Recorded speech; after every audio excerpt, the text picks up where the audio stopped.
بسم الله الرحمن الرحيم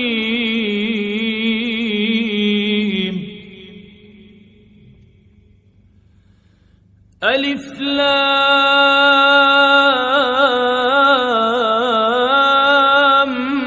ميم.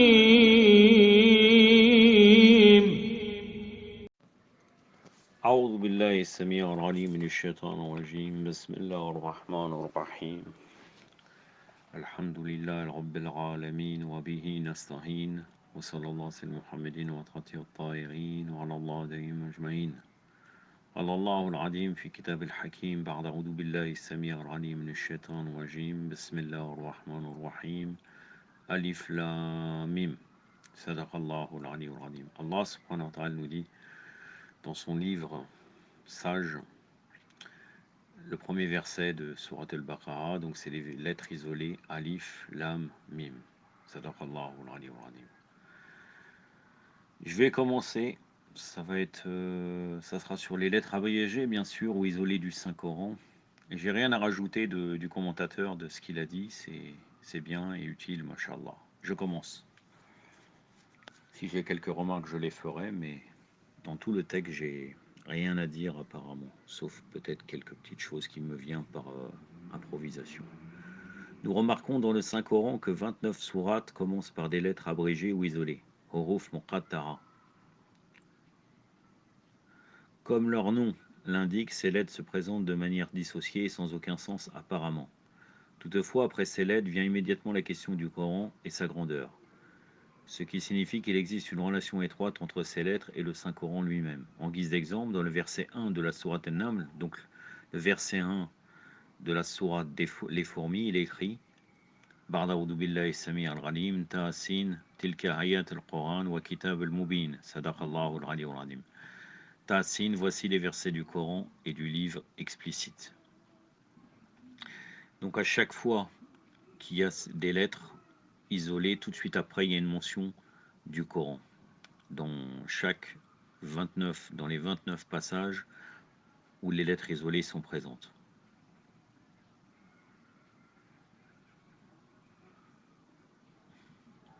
Ce verset étant d'autres dans lequel apparaissent les lettres isolées ou découpées font partie des mystères du Saint-Coran. Les lettres telles que Alif, Lam, Mim et bien d'autres qui apparaissent au début de certaines sourates du Saint-Coran constituent des expressions nuancées.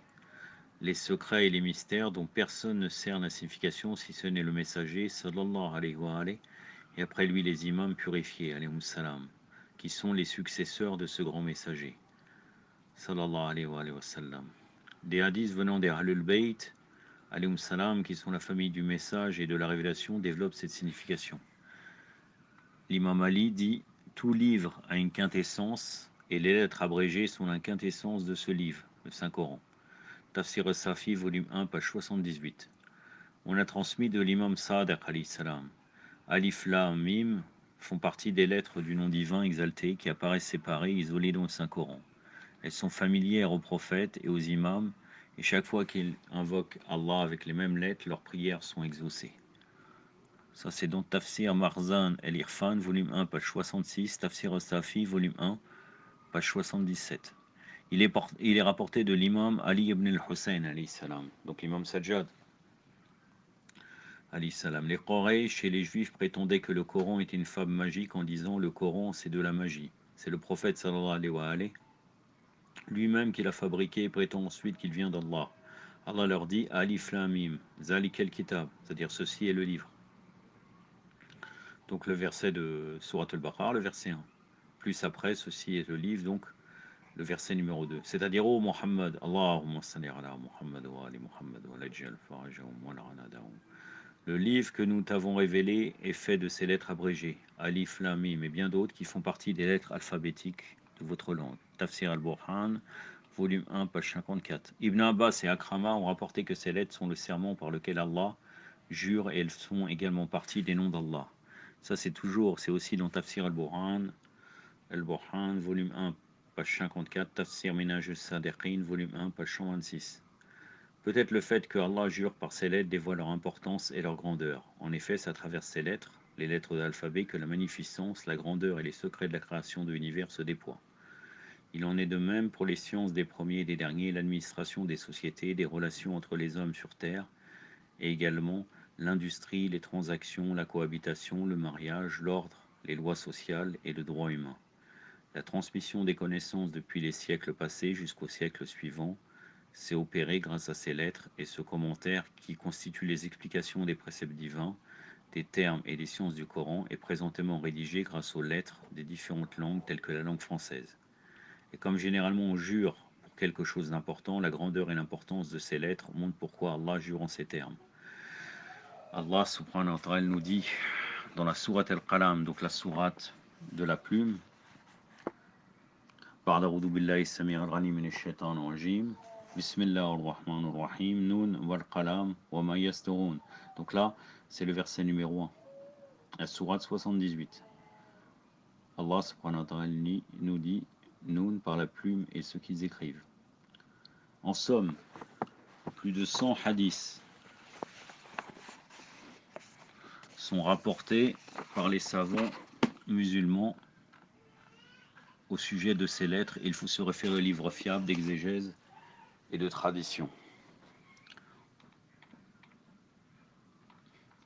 Certains savants érudits déclarent que ces lettres traduisent la grandeur et la splendeur de ce livre céleste qui laisse perplexes les orateurs arabes et non arabes, sans oublier qu'aucun savant n'a pu le défier. Pourtant, ils utilisent ces mêmes lettres. C'est la preuve que le Coran n'est pas le produit de l'esprit d'un être humain, mais la révélation absolue. Raison pour laquelle ils ne sont pas capables de produire quelque chose de similaire. C'est-à-dire, malgré le fait qu'ils utilisent les mêmes lettres que le Coran, ils sont incapables de présenter quelque chose qui équivaudrait au Saint-Coran. Ça, c'est Tafsir al-Quran, volume 1, page 54, cette affirmation. Et le hadith qui vient après est aussi de même référence. Bir el-Anwar, volume 92, page 377. Il est rapporté dans un hadith rapporté de l'imam Ali ibn Musa Rida alayhi salam. C'est avec ces mêmes lettres que les Arabes utilisent dans leur communication quotidienne qu'Allah exalté soit-il a révélé le Saint-Coran. C'est dans ce sens que Allah dit si les djinns et les humains se réunissent pour essayer de produire un livre semblable à ce Coran, ils n'arriveront jamais à produire quelque chose de pareil, même s'ils s'entraident et se soutiennent mutuellement. Sourate Al-Isra, donc la sourate du voyage nocturne, le verset, donc la sourate 17, le verset 88. Ba'da a'udhu billahi as-sami' al-'alim minash shaitanir rajim.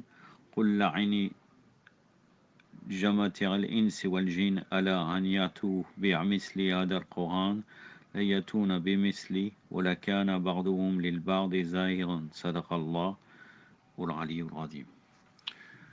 J'en ai terminé aujourd'hui avec cela. La prochaine fois, ça sera un petit peu plus long. Ça sera sur le verset, bien entendu, le verset numéro 2. Aktafi badal qadr wa sallallahu alayhi wa sallam Muhammadin wa tati wa tahirin wa salamu alaykum wa rahmatullah.